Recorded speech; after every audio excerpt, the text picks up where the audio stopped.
Hi everyone, so today I'll be talking a little bit about our new favorite Marvel villain, Namor the Submariner.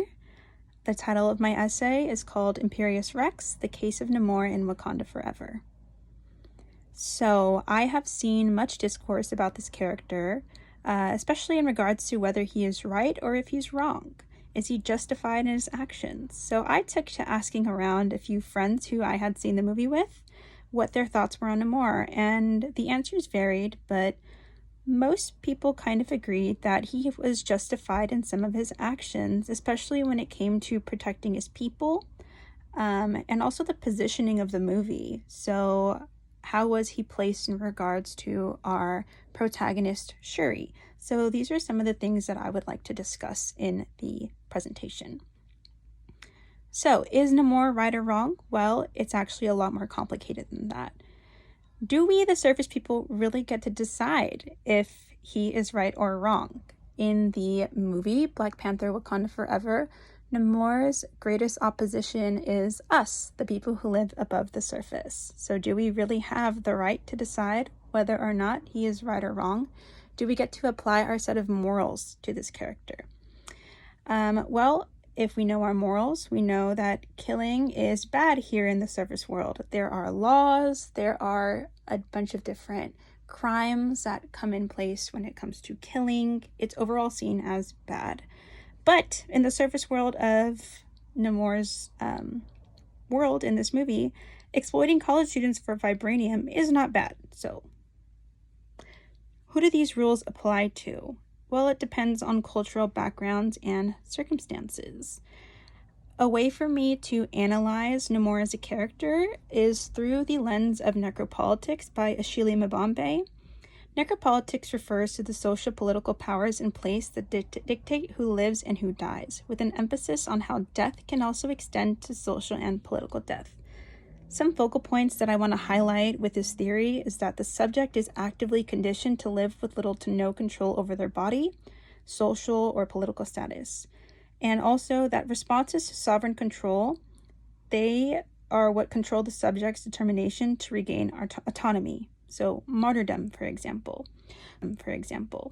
So when we look at Namor, El Hijo Sin Amor, Namor's character is rooted in a lot of trauma that's caused by or that is in the surface world, and that transcends the comics into this film. So if you actually look back into Marvel Comic number 1 in 1939, Namor explains that he has trouble with the above world due to his feelings with his mother and how his mother is seeking vengeance, and so therefore he is seeking vengeance because of scientific experiments that destroyed his world in the 1920s.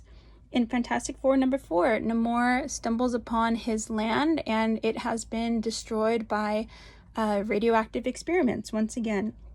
So in the movie, once again, it explains that generational trauma, those stories of his mother that she shares with him and her old life when she lived above ground, the trauma of colonialism.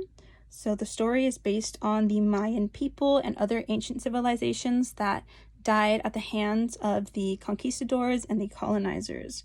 So the Mayan people in the story are forced to settle in the sea. And later on, when Namor is older and goes to bury his mother, he is a witness to the hacienda system that exists where his mother once lived. So Namor mentions this in the movie, that the how is never as important as why when considering the circumstances of his people. He explains, "My mother and her village were driven from their farms by Spanish conquistadors who brought smallpox, hateful language, and a dogma from another world. Facing starvation, war, and disease, my people turned to Chak, our god of rain and abundance." The Talocanil in the film, who are the people from Talocan, which is their empire, they're based on the Mayan civilization, like I mentioned before, and other ancient groups that were terrorized by the conquistadors. So under the surface, quite literally, Namor represents the tragedy of the civilizations lost due to colonial occupation. The Talocan are a displaced people and they are forced to change. As Mbembe mentions in his book, colonial occupation itself consisted in seizing, delimiting, and asserting control over a geographical area, of writing a new set of social and spatial relations on the ground. The writing of new spatial relations, territorialization, ultimately amounted to the production of boundaries and hierarchies, zones and enclaves, the subversion of existing property arrangements, the differential classification of people, resource extraction, and finally, the manufacturing of a large reservoir of cultural imaginaries. These imaginaries gave meaning to the establishing of different rights for different categories of people, rights with different goals, but existing within the same space. In short, the exercise of sovereignty. Sovereignty is exercised by the surface world, right? It's forced them out of their homes, it's exposed them to disease, enslavement, and drove them to the sea. So Mbambe also mentions in his book this idea of racism, and racism is destruction. Racism is the driver of the necropolitical principle insofar as it stands for organized destruction, for a sacrificial economy, the functioning of which requires, on the one hand, a generalized cheapening of the price of life, and, on the other, habituation to loss. When it comes to protecting Talokan, is there really a choice Namor can make? Well, when determining this question, I looked to Bare Life, Political Violence, and the Territorial Structure of Britain and Ireland by Jerry Kearns. Jerry explains that there really is no democracy when subjected to large-scale violence and trauma, such as the Irish and their colonialism by the British. The privilege of choice and who that choice belongs to. So the Talokanil have had no choice in their subjection to violence. They've had no option but to be colonized, and so therefore are driven to the sea. There is no other option, truly. And Namor explains this when speaking to Shuri. He says, "It is no longer about the scientists. For centuries, the surface nations have conquered and enslaved people like us over resources. Since the day I buried my mother, I have prepared my people for the time they would come for us. And that machine is a sign that the time is now. I need to know if Wakanda is an ally or an enemy. There is no in-between.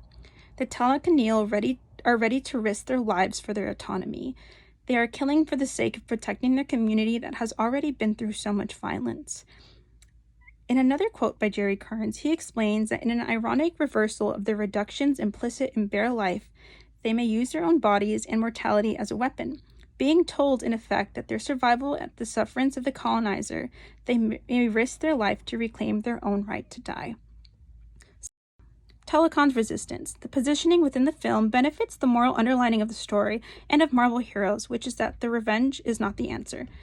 Namor versus Shuri. Wrong versus right. "I heard you that night with your mother at the river. You said you wanted to burn the world. Let's burn it together." That is what Namor mentions to Shuri when discussing whether or not Wakanda would be their ally. So Namor is set on revenge in regards to wanting to provide a stable place for his community to no longer suffer at the hands of the surface people.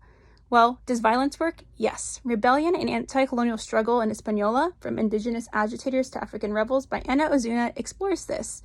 The Taino monarch, Canabo, ordered his groups to attack shipwrecked Spaniards. By the mid-16th century, primarily African-descended Maroons not only created a state of consternation for Spaniards fearful of constant attacks, but they also affirmed economic, social, cultural, and political agency by constituting independent polities throughout the land. Violent resistance equals that power through the self over fear. Using that fear of the unknown is to their benefit in this case. Is Namor right or wrong? Well, the real question we should be asking is, what systems in place limit us to two options? Violence at this larger scale is not founded in nothing. It's an experience and history that transcends the question of right versus wrong. Marginalized communities cannot be counted on to apply sovereign morals and principles to their lives. So we as a surface people are forcing a conversation to happen that we really need to look further into. Thank you for watching.